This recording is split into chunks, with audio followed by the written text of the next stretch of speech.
খুব আলোচিত একটি খবর। এর পূর্ব এটি নিয়ে অনেকবার সংবাদ প্রচার করা হয়েছে, কিন্তু আজকে মোটামুটি ওই চক্রটা ধরা পড়েছে। বরিশালে হানি ট্র্যাপ চক্রের তরুণী সহ গ্রেপ্তার দুই। এটি বরিশালের ঘটনা, যে এখানে বরিশালের নগরের একটি আবাসিক হোটেল থেকে হানি ট্র্যাপ চক্রের এক তরুণী সহ দুইজনকে গ্রেপ্তার কথা জানিয়েছে মহানগর পুলিশ। পুলিশ জানিয়েছে, ফাঁদে ফেলে এক যুবকের কাছ থেকে টাকা চিনিয়ে নেওয়ার অভিযোগ তাদের গ্রেপ্তার করা হয়।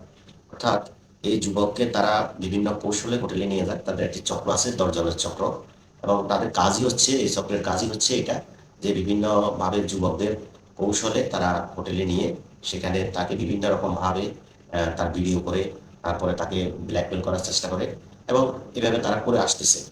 এবং তাদের দশজনের একটা চক্র। তো এটার সাথে কিন্তু হোটেল মালিকও কিন্তু জড়িত ছিল। তো যখন পুলিশ বিষয়টি ট্যাপ হয়, ট্যাপ হওয়ার সাথে সাথে হোটেলের যে মালিক মালিক কিন্তু পালিয়ে যায়। কিন্তু এই চক্রের দুজন কিন্তু ধরা পড়েছে পুলিশের হাতে। তো এই ধরনের বিষয়টা আসলে বাংলাদেশে ঢাকাতেও হচ্ছে। আগে আপনারা অনেকগুলো নিউজে দেখেছেন। বিষয়টি নিয়ে আপনার যদি কোনো মতামত থাকে অবশ্যই আপনি জানাবেন। আসসালামু আলাইকুম।